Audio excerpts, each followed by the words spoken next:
আব্বা, তোমার সাথে আমার কিছু কথা আছে। কি বলবে বাবা, বলো। আব্বা, আল্লাহর রহমতে তো চাকরি বাকরি হয়ে গেল, ইনশাআল্লাহ অনেক টাকার মালিকও হয়ে গেছি। তে এখন বাড়ি ঘর করতে চাচ্ছি। তে শ্বশুর বাড়ি থেকেও টাকা পয়সা কিছু চাইছি, ওখান থেকে দিতে চাইছে। তে বাড়ি ঘর করবো। হ্যাঁ, ভালো কথা তো। করো, বাড়ি ঘর করো, সমস্যা কি? ঘটনা হচ্ছে যে আব্বা, শ্বশুর বাড়িতে টাকা পয়সা চাইছি, তে বলছে বাড়ি ঘর করো, যা লাগে টাকা পয়সা দিবনি। কিন্তু ঘটনা হচ্ছে যে আমার যে ছোট ভাই আছে, ও তো কাজকর্ম করে না। ওই জন্য শ্বশুর বাড়িতে বলছে বাড়ির ভিটেটা তুমি লিখে নাও, টাকা যা লাগে আমি দিবনি। তোমার কথা তো সবই শুনলাম, কিন্তু বাবা তুমিও আমার ছেলে, ছোটটাও আমার ছেলে। ওকে আমি কিভাবে মুখ মুছবো? তোমার নামে লিখে দিলে বাড়ির ভিটি, তাহলে আমি কোনটা থাকবি?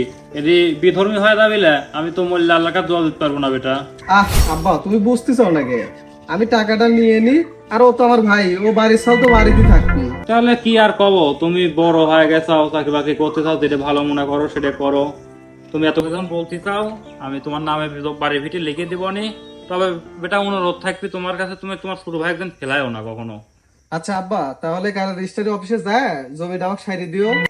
আর ছোট ভাই আগে বইলো না, ও ছোট মানুষ, কি বলতে কি বুঝবি নি আবার। আচ্ছা ঠিক আছে, তাহলে তুমি যাও বাড়ির টাকা পয়সা ম্যানেজ করো, আমি দেখবো এর দিকে।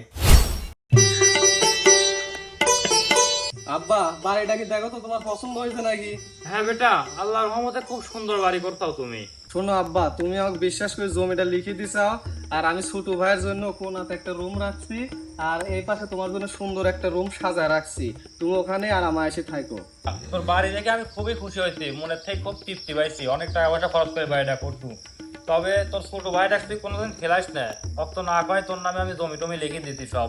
তোর ছোট ভাই দেখি শুনে রাখিস, তুই বড় ভাই হিসেবে দায়িত্ব পালন করিস, ঠিক আছে? চল তাহলে বাড়ি ভিতরে যাই।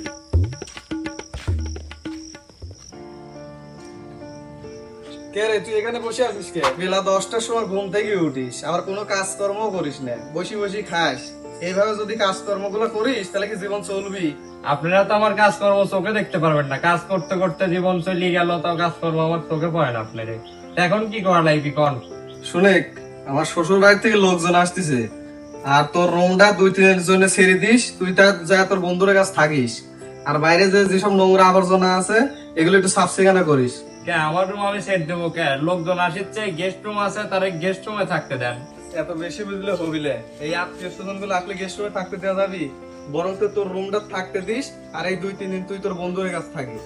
প্রত্যেকবার আপনার লোক কুটুম আসলে আমার খালি রুম থেকে বাইর করে দিয়ে আমার বন্ধু বান্ধবের বাড়ি পাঠায় দেন। এইগুলি অপমান তো আমার আর ভাল লাগে না। ওর থেকে আমাকে ওই সাইডে একটা ছাপড়া করে দেন, তাও আমি ওই জায়গা শান্তিতে থাকতে পারবো। তোর এসব আজারি কথা কিন্তু আমার ভালো লাগতেছে না। আব্বা খুব উন্নয় বিনয় করছিল জন্য তোকে একটা রুম দিছিল থাকার জন্য, কিন্তু তোর মানুষ এটা খুব ভালো লাগে। তো কোনো যে এইসব আলোচনা যা আছে সব সাফ করিস, এখনো করিস নি, যাই একটু সাফ গুলো করিস। আর রাতে যায় তোর বন্ধুর কাছে 2 দিন থাকিস, সে আর চলে গেল। বড় ভাইয়ের ব্যবহার দেখে মনে হচ্ছে আমি এই বাড়ির ক্রিশ্চিয়ান। আজকেই আব্বাকে যাই কব আমি এই বাড়িতে থাকবো না, আমার সাইডে একটু জায়গা দেন, আমি ছাপড়া টাপড়া তুললেই থাকি, তাও শান্তিতে থাকতে পারবো। আসো মেম্বার, আসো বসো, তোমার লাগি বসে আছে। কি মেম্বার, তোর বসলা কে? এসে বসো, একটু গল্প করে তোমার সাথে। কি হয়েছে হারবাল, এত জরুরি তরফ দিলে? বুঝলে মেম্বার, খুবই দুশ্চিন্তার মধ্যে আছি। ওই যে আমার ছোট বেটাটা আছে না, কোনো কাজ কর্ম কিছুই করে না, দিন রাত বসে থেকে খায়। এদিকে দেখো আমার বড় বেটা চাকরি বাকরি করি, কত টাকা পয়সা ইয়া হয়ে গেল। তা আমি ছোট বেটাকে কি করি, আমি কিছুই আমার মাথাতে আসছে না। এই জন্য তোমার দেখনো যে কোনো যদি বুদ্ধি টুদ্ধি আমাকে দাও, আমি যদি একটু ছোট বেটা কোনো কর্মে লাগাতে পারি। তা তাহলে তো খুবই বিপদ হারবাল, কাজ কাম না করলে তো খুবই সমস্যা। কে আব্বা তোমরা কি শুরু করছো কও তো? কি হয়েছে, আমরা আবার কি শুরু করলো? বড় ভাই শ্বশুর বাড়ি থেকে লোক কুটুম আসছে, তে আমাকে আমার রুম সাইডে চলে যাত করছে, বন্ধু বান্ধবের বাড়ি যা থাকতে করছে। তে আমার কি বাপের ভিডিওর উপর একটুকু অধিকার নাই? আমি কি ধরলে আমার রুম সাইড দিয়ে বন্ধু বান্ধবের বাড়ি যা থাকবো? 2 দিন বন্ধুর বান্ধবের বাড়ি থাকলে কি সমস্যা এমন হবে? তো বড় ভাই শ্বশুর বাড়ি থেকে লোক কুটুম আসতেছে, জায়গা দামের সমস্যা হবে। রুম দেখছি তো গেস্ট রুম আছে, এখন ওই আত্মীয় স্বজন তোর বড় ভাই শ্বশুর বাড়ির লোক গেস্ট রুমে থাকতে দিলে ওরা আবার মন টন খারাপ করতে পারে। তোর বড় ভাই তো ঠিক কথা কইছে। আর বাড়ির ওর তো এখন তোর মনে কর তোর বড় ভাই নিজে একলাই ইনকাম করি আমার সব চালায়, তুই তো এমনিতে কোনো কাজকর্ম করিস না, এত সমস্যাতে গেলে হবে? তুমি আমার মন খারাপ করবি না, এগুলা কথা করার দরকার কি আছিল? তুই ওই 2 দিন যা বন্ধু বান্ধবের বাড়ি থাকে গা, কোনো সমস্যা নাই। কত মেম্বার এরকম করলে হবে? এমনি তো নিজে কোনো কাজকর্ম করে না। তোমার এই কথা তো মানিয়ে নিতে পারলো না হারবাল।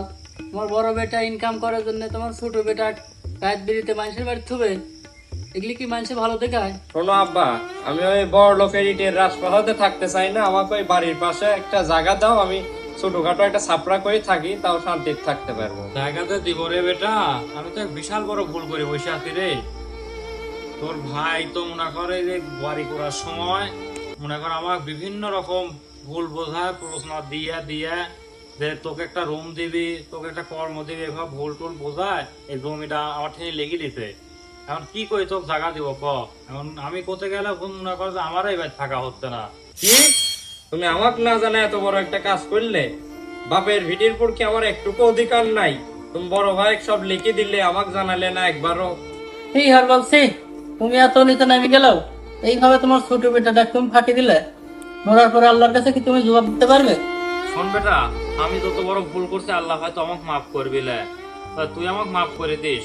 আর আমি তোর বড় ভাইয়ের কাছে হাত ধরে উনয় বিনয় করে বলবো যাতে কিছুটা জমি তোকে দেয়।